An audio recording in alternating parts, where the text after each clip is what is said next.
Donc aujourd'hui, je vais vous parler des tournages qui s'en viennent pour la compagnie et de l'équipement que j'ai acquis pour être capable d'offrir une bonne qualité sur tous les tournages, puis aussi pour les prochains tournages qui s'en viennent pour la compagnie.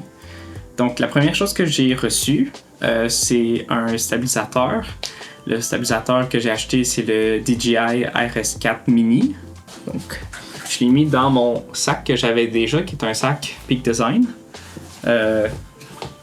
Très beau sac Messenger.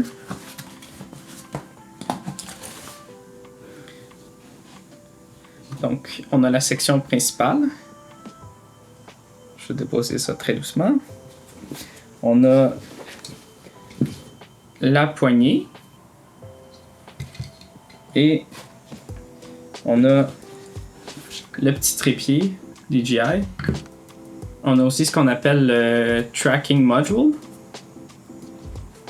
J'en ai pas besoin pour ce tournage, donc je vais pas nécessairement le setup tout de suite, mais c'est pour que la tête du stabilisateur tourne en traquant quelqu'un ou quelque chose avec la caméra qui est inclue ici.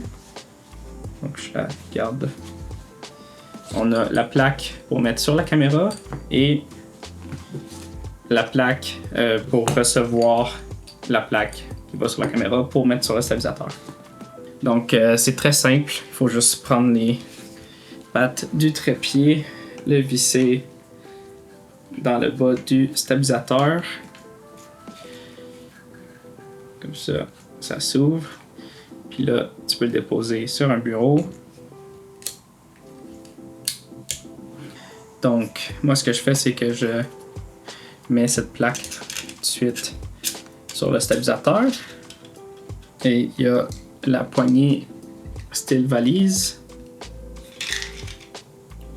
Il faut...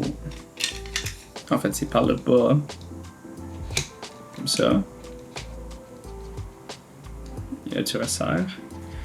Et là, c'est après ça que tu peux desserrer la poignée et la mettre à la bonne place.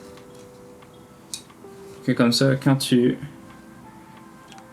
tiens ça, ça soit confortable.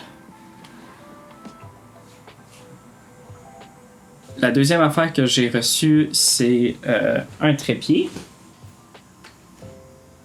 Qui est un trépied Small Rig.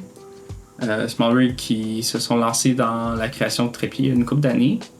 Et celui-là, c'était le moins cher, je pense, de leur gamme, qui est à peu près à 150$. C'est le AD50 léger ou light. Très basique comme trépied, mais pour l'instant, il semble quand même très bien fonctionner. Il faut juste dévisser la poignée pour la tasser du chemin des pattes.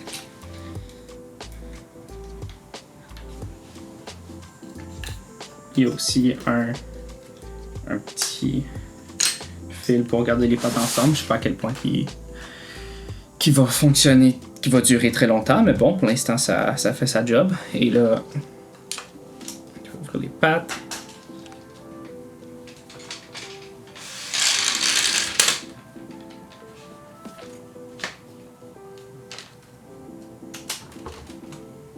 Je vais le rebaisser un petit peu pour qu'il soit un peu plus dans la shot de ma deuxième caméra.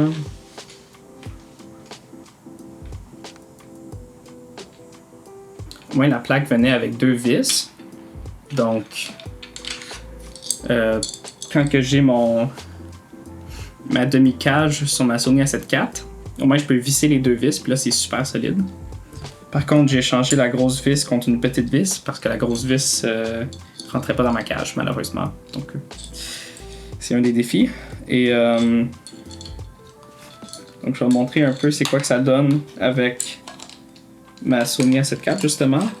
La poignée ici pour serrer, ça devient serré pas mal à cause que la A7 IV a une grosse poignée. Puis l'endroit où j'ai vissé la plaque dans la caméra, ça rend ça pas super pratique. Bonne chose à savoir. Et de quoi ça a l'air en termes d'équilibrage. J'ai complètement déloqué la verticalité. Ça a l'air pas pire.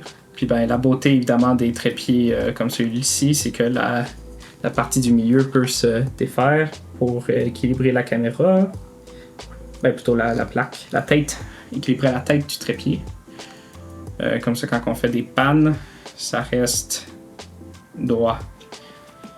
Donc, moi, c'est mon seul trépied qui est capable de supporter ma 7.4 avec ma 24-105 mm.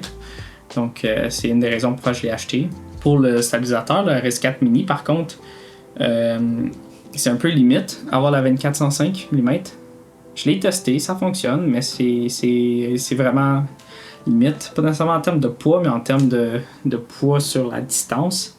Puisque le poids il est très vers l'avant, le stabilisateur a de la misère à avoir assez d'espace pour équilibrer le poids de manière correcte.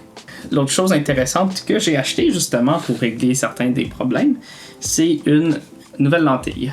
C'est une 24 mm f3.5 de Sigma. Elle est faite de métal, de très bonne qualité. Vraiment, c'est du solide. Du métal. Et on a la petite roulette d'ouverture ici, qui est clicky. C'est pas smooth. Donc pour de la vidéo, c'est pas parfait. Mais bon, ça passe, puis c'est solide. Le seul truc que je savais en achetant cette lentille-là, que j'avais trouvé dans mes recherches, c'est qu'elle a quand même un petit peu de vignettage, qui est pas fantastique. Le vignettage, c'est l'effet d'assombrissement sur les bords de l'image, d'où vient le nom de ma compagnie, Vignette Media. Et cette lentille-là, quand elle est à sa plus grande ouverture, soit à 3.5, elle en a beaucoup.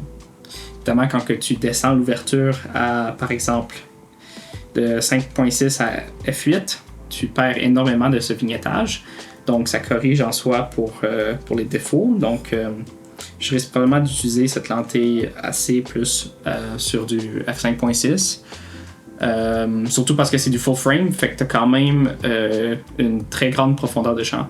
Donc, cette lentille est très légère et c'est pour ça que je l'ai achetée. Parce que comparé à ma 24 mm, ma 24-105 mm f4, c'est beaucoup plus petit, beaucoup moins lourd. Je pense que la 24-105, elle est 650 grammes environ. Et celle-là, la 24 mm f3.5, je crois qu'elle est environ dans les 250 grammes. Je vais confirmer puis mettre les chiffres à l'écran. Mais donc ça fait une grosse différence, surtout quand ça vient à le mettre sur le stabilisateur. Changement de lentille, assez relax. Ouais, avec la A7 IV, elle a le shutter qui protège le capteur. Automatiquement, quand la caméra est fermée, le shutter protège le capteur. Ben, c'est un paramètre que tu peux changer, mais moi je l'ai laissé là. Donc, mettons qu'on met la plaque sur la caméra. Bien serré.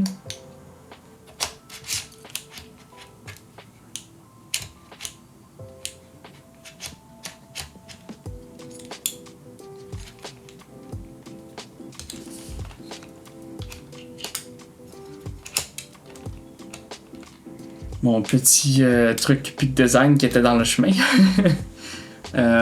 Parfait.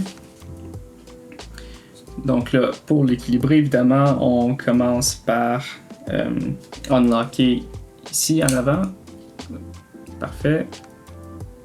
Donc là, c'est juste un peu back heavy. Donc on va avancer un peu la caméra. Parfait. Puis là,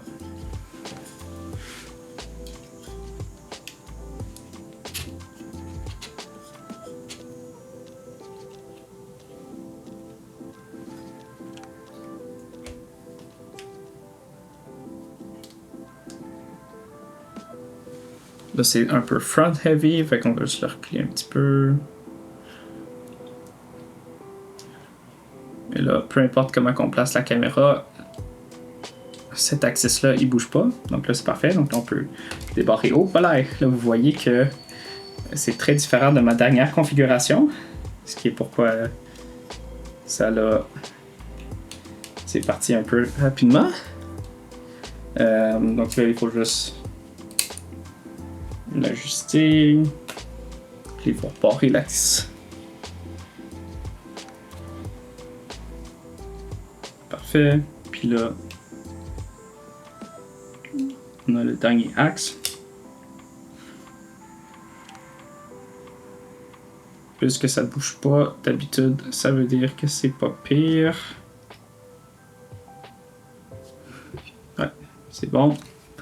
Donc ça, ma configuration pendant les entrevues, ça va être, après une couple de tests que j'ai fait avec mon père, merci beaucoup papa, ça va être d'avoir ma Olympus comme la wide, parce que j'ai pas de log sur ma Olympus, ce qui veut dire que par défaut la qualité va être un peu moins bonne. Par contre, sur la wide, c'est peut-être un peu moins grave parce que le détail des personnes est plus petit, donc tu vois moins parfaitement de toute façon. Donc je me dis c'est moins pire qu'avoir un close-up comme j'ai testé sur moi avec justement la Olympus. Puis là, tu peux voir à quel point il y a moins d'informations dans l'image.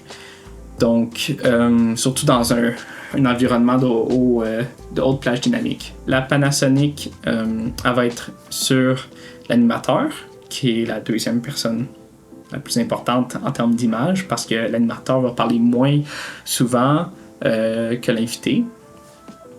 Donc, dans ce contexte-ci, ça va être mon père, l'animateur. Donc, je vais filmer mon père avec la Panasonic G9 avec du Vlog. Et l'invité, qui est la shot la plus importante de l'entrevue, va être filmé avec ma Sony A7 IV en S-Log 3. Donc là, ça va juste venir au monteur de matcher les couleurs. Ça donne que c'est mon frère qui va monter ces vidéos-là au travers de la télé communautaire. J'espère que vous avez apprécié cette vidéo avec un petit peu plus de détails techniques, d'explications comment je vais y aller pour mes prochains tournages. Pour l'instant, c'est surtout ces tournages-là. J'ai préparé aussi des trucs comme une fiche de service avec des prix, une offre de service, quoi. Et j'ai modifié aussi un peu mes factures pour inclure des conditions. Des conditions genre style contrat, là. Juste pour m'assurer que je vais conserver les droits d'utilisation des fichiers RAW pour de la promotion sur mon site web, sur les réseaux sociaux, au besoin. Comme d'habitude, si vous aimez le contenu, veuillez vous abonner à ma chaîne, ça me fera grand plaisir. Mettez des commentaires. Si vous avez des questions, ça va me faire plaisir d'y répondre. À la prochaine!